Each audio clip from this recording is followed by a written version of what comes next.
Good morning and welcome everyone to this Sunday's worship service. Our worship theme for July is spiritual practice, and Christine and Juniper invited us in chat to talk about what is your spiritual practice? What resonates with you? How do you connect with the Holy? So I invite you to continue doing that in our group chat. Our opening hymn this morning is Come and Go With Me. So won't you sing with me?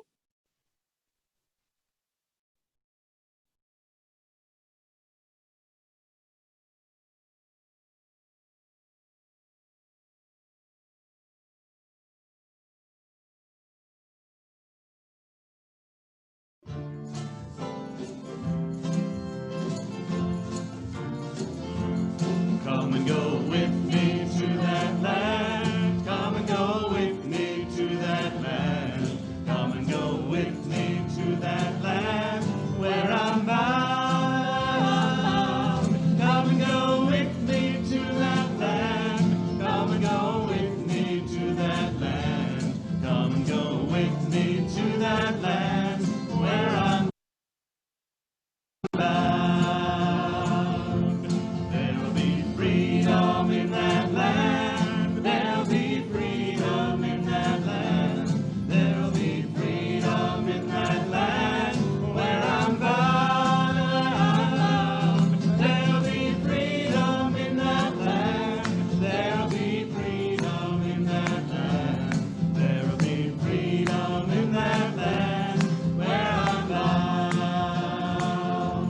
There'll be justice in that land. There'll be justice in that land. There'll be justice in that land where I'm bound. There'll be justice in that land. There'll be justice in that land. There'll be justice in that land where I'm bound. There'll be singing in that land. There'll be singing in that land. There'll be singing in that land where I'm bound. There'll be singing in that land. There'll be singing in that land. There'll be singing in that land where I'm bound. Come and go with me to that land. Come and go with me to that land. Come and go with me to that land where I'm bound. Come and go with me to that land. Come and go with me to that land. Come and go with me to that land where I'm bound.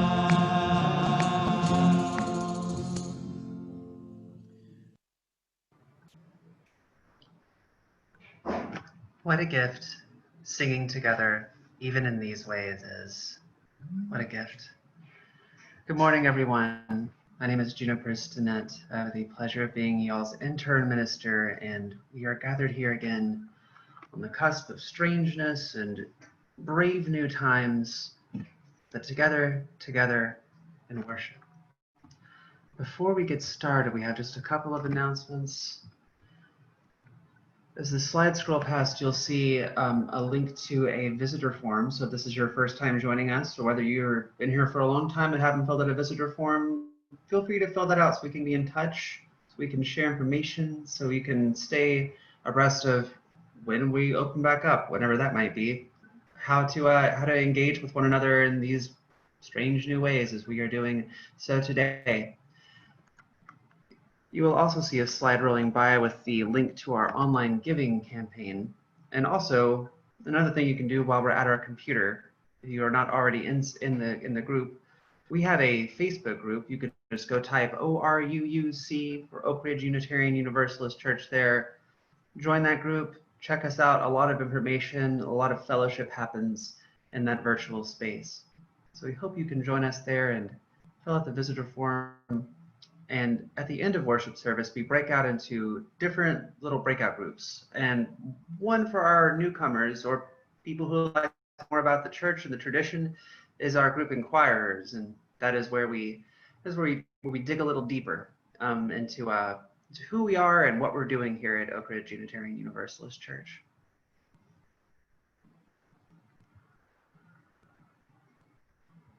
And our Split the Plate for this month. Our Split the Plate for this month is the Second Harvest Food Bank Backpack Program, specifically the Backpack Program. The Backpack Program equips young people in need with a backpack full of healthy snacks that they can take home with them after school, so they have food to nourish them, to hold them through, and to take some of the burden off of parents as well. Feeding people is something we do here at ORUUC.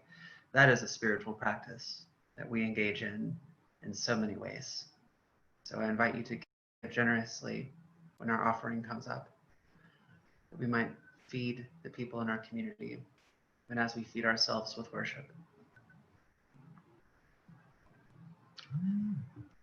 And for our invocation this morning, words of our spiritual forebears in the tradition of Unitarian Universalism.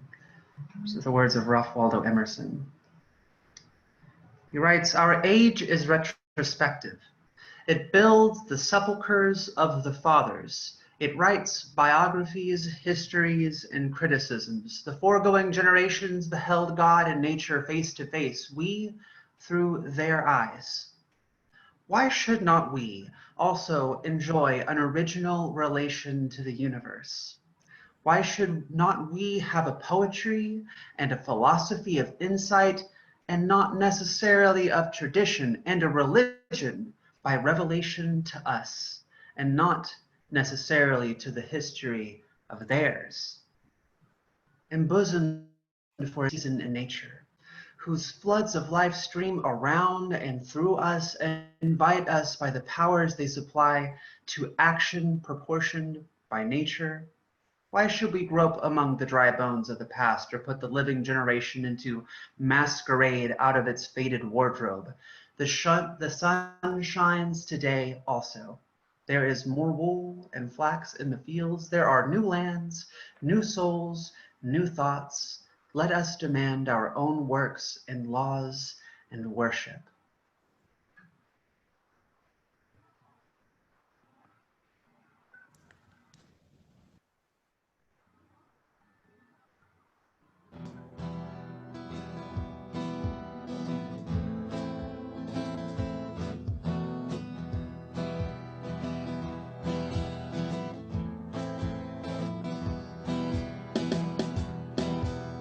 Step by step, the longest march can be won, can be won.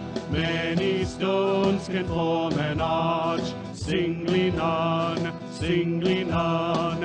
And by union what we will can be accomplished still. Drops of water turn a mill, singly none, singly none. Step by step, the longest march can be won, can be won. Many stones can form an arch, singly none, singly none. And by union what we will can be accomplished still. Drops of water turn a mill, singly none, singly none. Step by step, the longest march can be won, can be won. Many stones can form an arch, singly none, singly none. And by union what we will can be accomplished still. Drops of water turn a mill, singly none, singly none.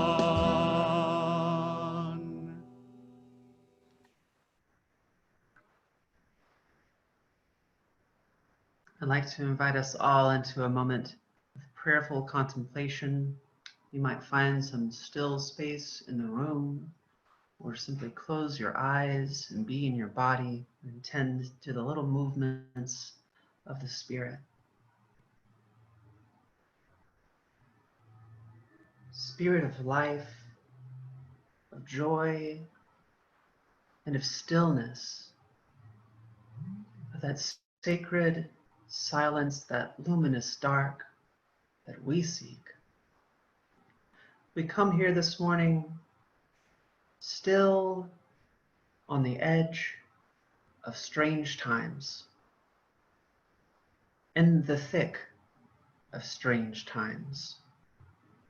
Sometimes it feels like things are waving and ripping and moving, and we're caught in some whirlwind where the political landscape itself, the spiritual landscape, cultural fabric of our countries is in upheaval. In that turmoil,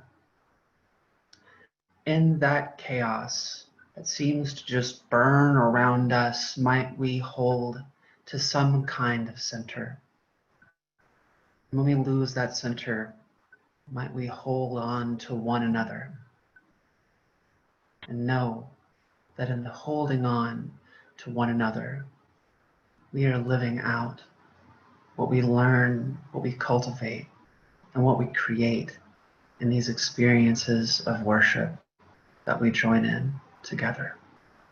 Amen.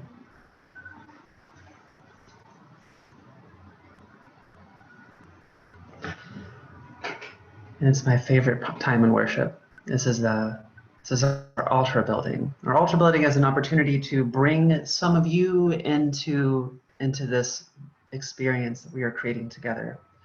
So a couple of things. You might locate a candle and hold it up to your camera to share a little bit of light. You might share one word in the chat box that represents a prayer, a hope, or a concern, just as we had been sharing our spiritual practices earlier, which you might still continue doing. One word in the chat box that shows where your heart is this morning. And if you have any prayer requests that you would like incorporated into our prayers of the community following altar building, you can send it to oruuc.community.prayers. You can copy and paste it from the chat box straight into your email, and those will be incorporated into your prayer. Let us build sacred space together.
Hear these, the prayers of the people. Spirit of life and love, Spirit that makes all things new, that holds all wounds, that voice still and small within each of us. Hear these prayers. There's one among us who is deeply stressed about how to go about handling the semester this school year for their high school aged child, holding in one hand the need for social experience as a way that young people grow, as a way that we all stay healthy, and yet on the other hand reckoning with the reality of being in a time of pandemic and all the complications of trying to work and co-parent with their child's father. In all of our complicated relationships, in all of our confusion, might there be that silver lining of clarity that we can anticipate the light of certitude fall on our efforts, that a way might be made when no way seems existent. May the spirit of those people who cut a path through the world make a way, the way that brought us to where we are today, may that be in us as well as we navigate the uncertainty. There is another among us who lifts up a concern which I believe has prayerful implications, that Tennesseans who want to use their voice and practice in our sacred democracy make sure that they get their mail-in ballot by July 30th to vote and August 6th. May we have that initiative, and may that information be available for people that they might know how to participate, how to engage, and that component of justice making, small but mighty.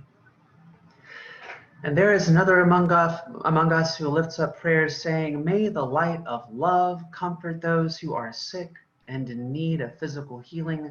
May a deep and tangible healing comfort those who walk in the immediacy of grief, struggling to get through the next hour, the next day, the next week into a future without the physical presence of that special one they have lost. And all of our loving and all of our losing, may we be held in a love that is bigger than us.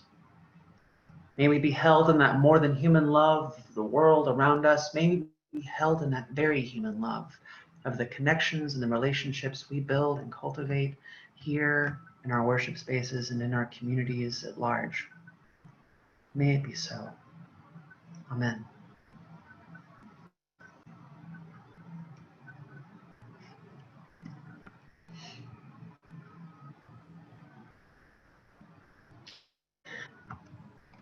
And here we come to a place in worship where we are able to cultivate spiritual practice too, when we are able to give of ourselves for the betterment of something bigger than ourselves.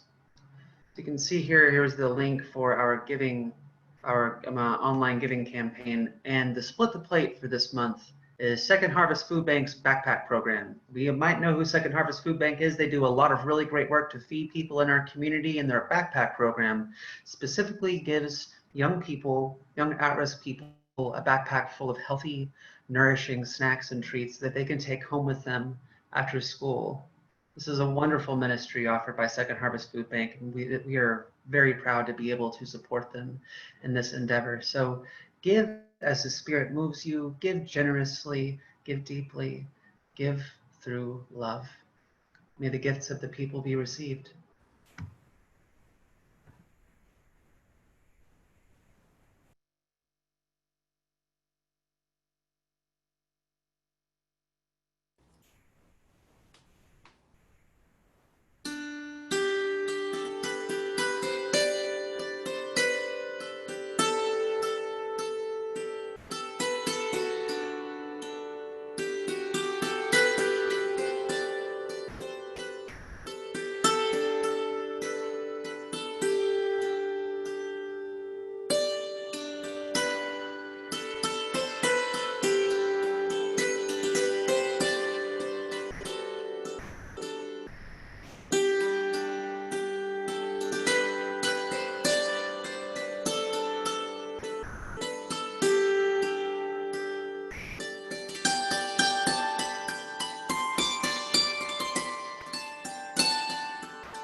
May these gifts, these simple gifts, be life-giving water, maybe in a bottle in a backpack, to someone who just really needs a drink. May it be soul-nourishing food, real and metaphorical for those who just need a bite to eat, just to fill the gap, to meet the next day, to survive, but not just to survive. May these gifts be the gifts that enrich and allow people to thrive and to grow, the vine of humanity reaching all around our community with flowers and fruit of all kinds. May these gifts tend to the beloved ecology around us of people, of nature, and all the ways that we weave together. By feeding each other, we tend to this, the gifts of the people received. Amen.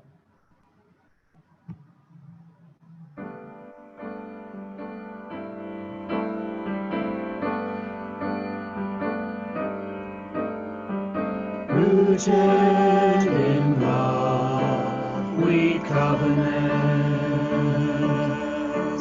together in peace, to face conflict with compassion, to see strength in diversity, to share laughter and tears, to honor the profound in each of us.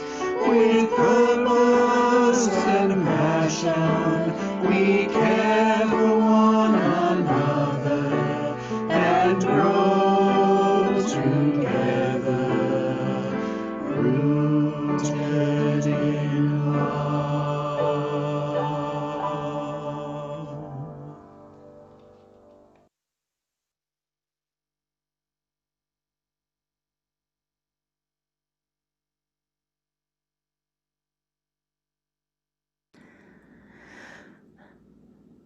Hello, my name's Whitney, and today for our Story for All Ages, I'm going to read a meditation from the book Meditation is an Open Sky, Mindfulness for Kids by Whitney Stewart, and the pictures are by Sally Rippon.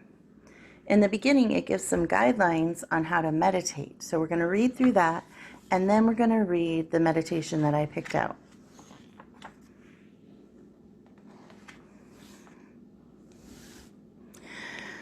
You know, when you're having a bad day and nothing seems to go right, you have that wobbly feeling inside that makes you scared, sad, and mad all at the same time? Well, find a quiet place, sit down, and meditate. Meditation won't take away your problems, but it will help you deal with them. You'll learn how to watch your feelings pop up and disappear like soap bubbles. Sit in a chair or cross-legged on a pillow on the floor. Keep your back straight but not stiff, and put your hands on your knees or in your lap. Close your eyes or keep them slightly open and stare at a spot on the floor. Inhale and feel your breath fill up your belly. Then breathe out slowly. Continue with slow, full breaths during meditation. The meditation we're doing today is Protection Circle for Security. Sometimes you feel scared and you want to relax and feel protected. Let's do what they said and sit in a comfortable position. Take a deep breath into our bellies and slowly let it out. Now imagine a glowing white ball of light between your eyebrows. Breathe out and send the light out of your forehead to surround your body. You're sitting in a circle of white light and that makes you safe. Take another deep breath. In and out. Now you have a ball of red light inside your throat. Breathe out, and the red light streams all around your body. You're doubly safe in rings of white and red light. Deep breath. Finally, imagine a blue light inside your heart. Breathe out and send the blue light all around your body. Feel protected inside. 3 circles of light, white, red, and blue. Take a deep breath. Stay in the light for several minutes, and then when you're ready, get up slowly and take that safe feeling with you. Take one more deep breath. Thank you.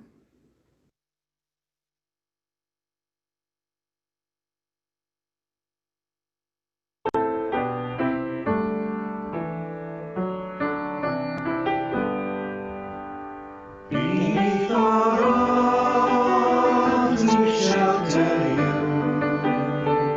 You warm our hearts as you pass through. May our love guide you as you go, to help you learn and help you grow.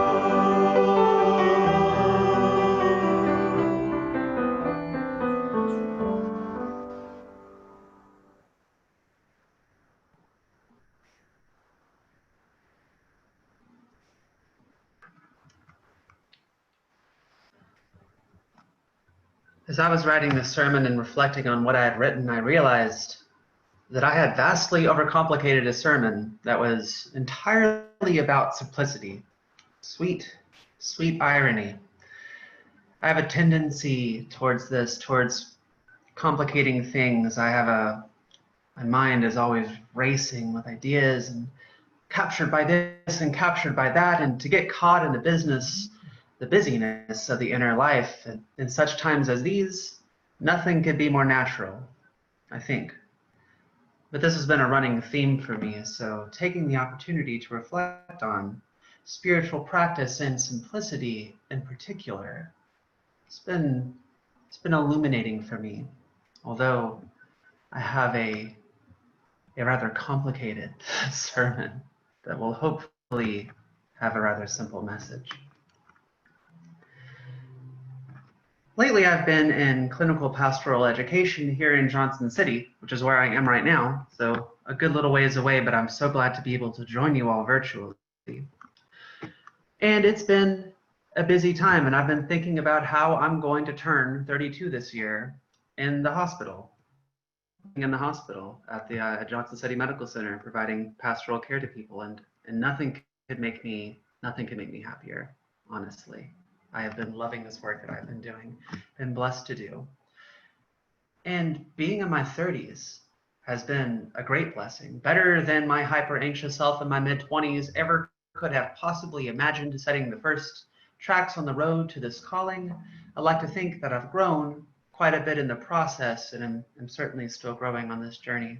This calling to ministry and the sausage making, sermon writing, though I like to overcomplicate it, they have given me many opportunities to reflect on my 20s, on my early adulthood, and on that rather difficult and different person that I was then, and on how all these experiences come together into this person that I am today, the highs and the lows, generally taking stock of life and all its leadings. This sort of reflection, I believe, is a kind of spiritual practice.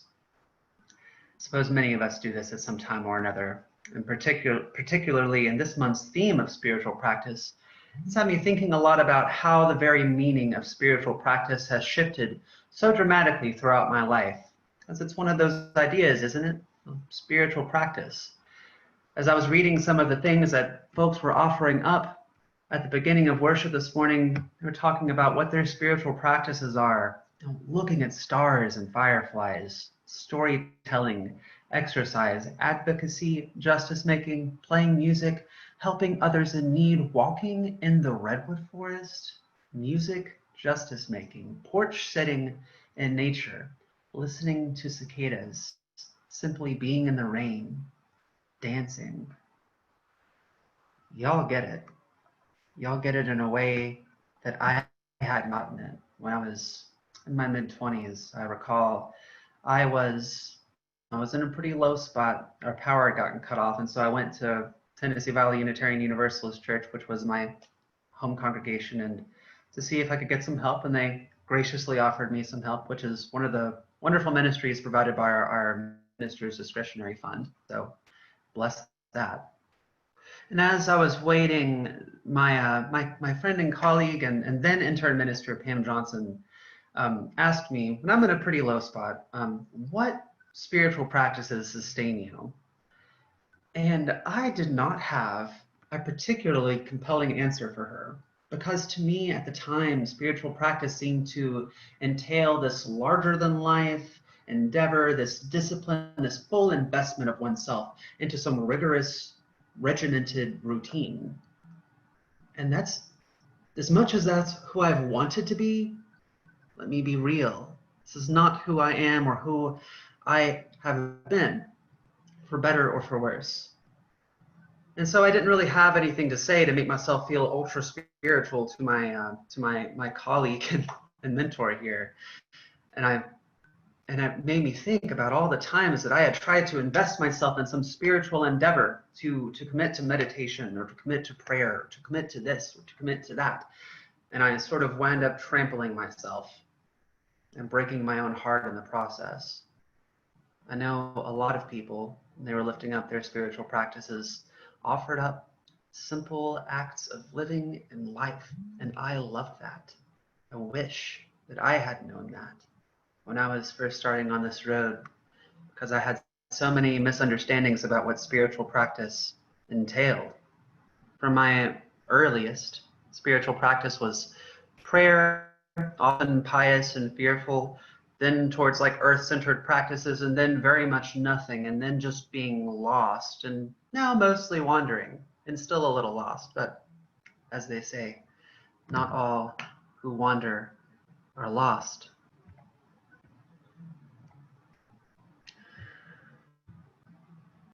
But for the longest time, I just wanted to hold on to something. You know, hold on to something. I think that's what a lot of us are looking for these days in these times. We want something to hold on to. The center cannot hold, as William Butler Yeats writes in The Second Coming.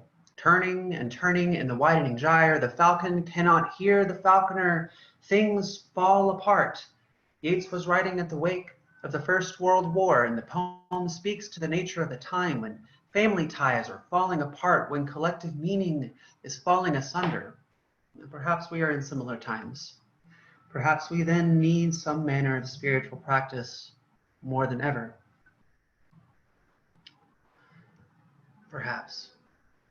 In the untamable complexity of this inner life and in the whole litany of problems that I have had before me.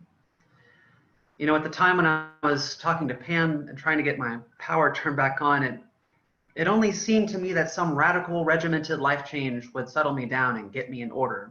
And yet it's always remained elusive to me. It's just not who I am. Realizing this is a gift of the experience of my mid to late 20s, a simple gift, yet a profound one.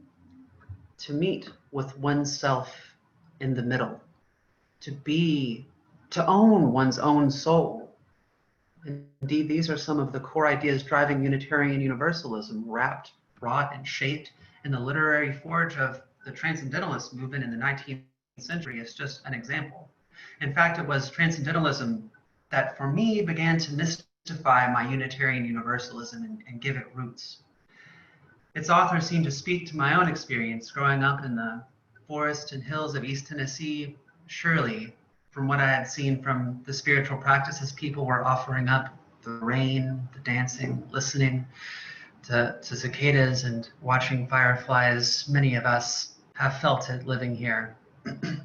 The swell of awe that rises in us every time a new mountain rises like a wave or a god out of the horizon when you're driving down the road. The landscape simply oozes poetry. This has been true for me just about everywhere, from the Spokane city skyline, and at one time I got to go to GA, to the desert mountains of Arizona, just looking, beholding, not at any one particular thing, but being in the presence of the vast, the tremendous, the deep ecologies of this world that create, sustain, and ultimately consume us. The transcendentalists might further ascribe a moral character in all of this, but for me, the things of the world has become more wondrous simply to behold and to rest my thankfulness in, to know that I exist in it intimately, just as our seventh principle declares. This is not a particularly special, or maybe even in what many might consider a spiritual perspective in any particular way, but as Sophia Lyon-Fawes, who is one of our Unitarian thought leaders and mother, says, life becomes spiritual when we make it so. Life becomes religious when we make it so. We make it so by turning our attention, by attending to the subtle movements of the Spirit. And for me, in the busyness of my inner life, and maybe you feel it too, sometimes I just have this want to overcomplicate everything, to just make palaces and not tend to the grove. I want like sweeping fields filled with every kind of fruit, and I forget that what I can do, that what I have, is my little inner garden, and that's enough. That's enough. To quote one of the transcendentalists, Henry David Thoreau, simplify, simplify, simplify. Our lives are frittered away by detail. Simplify. To slow down, to steady our pace, to watch, to notice, and to witness. There is so much spiritual depth in just slowing down, I have found. And I'm still learning how to do this. And we're all learning together.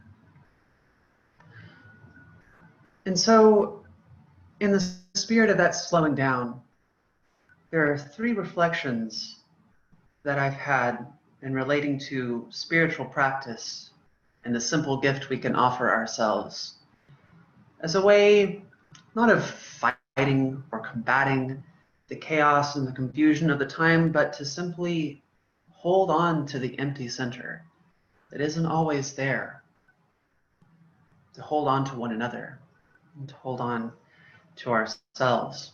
So three things. Firstly, that we might embrace our own natures, that we might extend grace to ourselves. As I mentioned before, I struggle with regimented practice. Executive function is something I have struggled with for a long time, and I'm learning how to get better at this. But trying to force myself to change rapidly is just putting the cart before the horse. Ultimately, spiritual practice ought to engender change, but the practice must come before the change. Spiritual practice is about bringing out these subtle movements of the Spirit that add up and accumulate over time. Sometimes they are just downright imperceptible, but they are there nonetheless. And they change us, they transform us, they move us forward into some new way of being. As we like to say at my seminary in Nevo Lombard, we act ourselves into new ways of being. We act ourselves. This is not simply a perspectival shift. One must actively engage with things. And so, secondly, one must attend to the subtle movements of the soul that come out of our actions. As people were saying, justice making as an example of a spiritual practice. And I know ORUUC folks, I know ORUCians, These are people who love and hunger for justice and get out and make it happen. In Oak Ridge and in the wider community, this is part of what we do, and it is not a mere perspective. It is a way we live. It is what we do. What does Thoreau say? Something to the effect of, how can one simply have an idea and merely entertain it? How can one simply just hold on to a thought and not actually live it out in some deeper, more genuine way? How can a person be satisfied to entertain an opinion merely and enjoy it? This is what he writes in Civil Disobedience. For our commitments to justice to truly take on a spiritual character, we might turn to such words. For there is a spiritual dimension to our commitments, but especially in our attempts to realize them in the world, through the ballot box and the boot on the street. For a spiritual practice is indeed more than a perspective. It is a thing that we engage with deeply. And we find these small imperceptible changes coming out of us as we flex empathy and practice empathy and learn and grow and allow ourselves to be open to being changed, to being transformed. Faith has a role to play here, as if our ultimate concern, our faith, is directed towards this longing for transformation. We cannot help but notice some years on that we are indeed different. Something that I like to think about is how our bones are made every so many years. What a phenomenal, just amazing thing to know, that something as hard and firm and seemingly unshakable and unchangeable as our bones are new. Something as fluid and as open and expansive as our soul must also surely always be on the way of changing. And third and lastly, to go back to Thoreau, simplify, simplify, simplify. Our lives are fettered away by detail, and detail may be important in many an endeavor. I know many of us are scientists, and detail is critical. But let us not miss the forest for the trees. When it comes to cultivating spiritual practice towards living into a more spiritual life, it is not a thing that we can grasp and claim and hold. It is a thing that we must witness to, right? Turn our attention towards. One does not grasp the landscape. One experiences the landscape. One might grasp and witness and see the mountain or the tree or this flower or this fly or this person. But the sum of it all, the landscape of the world around us and the landscape of our inner lives, is a thing that we can only abide in. It's a thing we can only abide in. Rush too quickly and it is broken. Reach too fast and it runs away. Simplify, simplify, simplify. Let ourselves rest in the spirit of simplicity and embrace our own natures. Extend that grace to ourselves.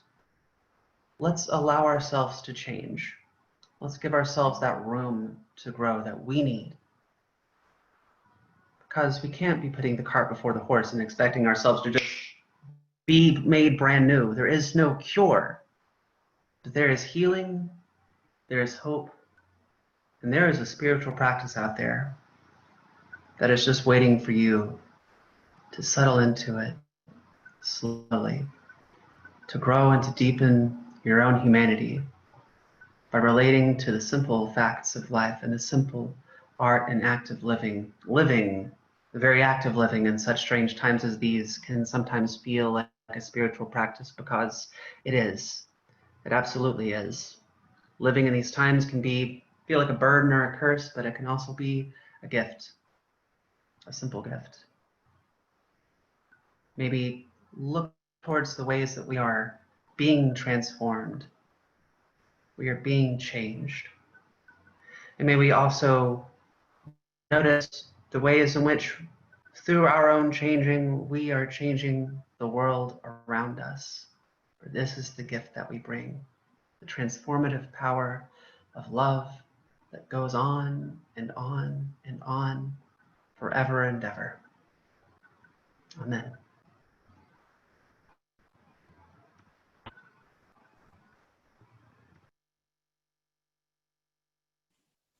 Our closing hymn is "We'll Build a Land."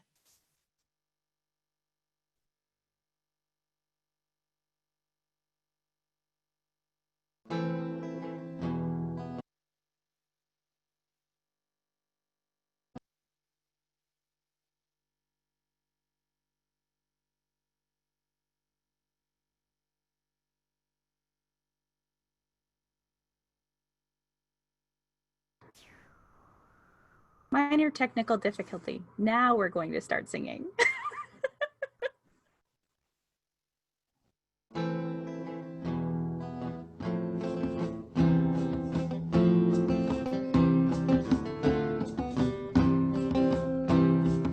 We'll build a land where we bind up the broken. We'll build a land where the captives go free, where the oil of gladness dissolves all mourning. Oh, we'll build a promised land that can be.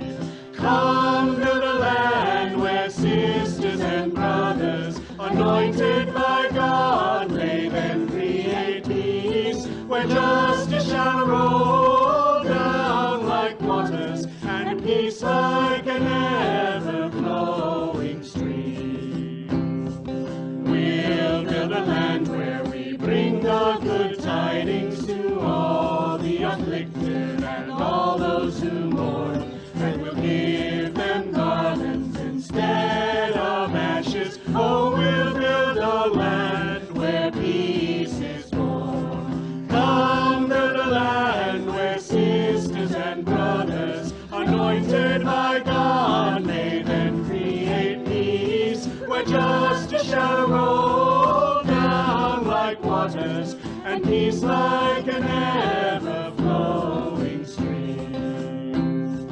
Come, build a land where the mantles of praises resound from spirits once faint and once weak, where like oaks of righteousness stand her people. Oh, come build a land, my people we seek.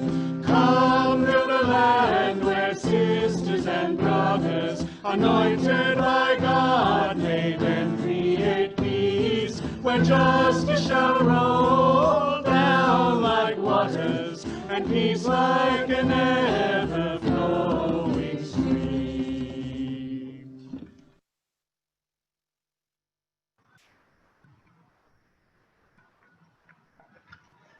Prophetic Church, the world awaits your simple, powerful, and transformative ministry. Go out into the world, into your lives, holding on to that pure, kind, gentle truth that sets the world free. Amen.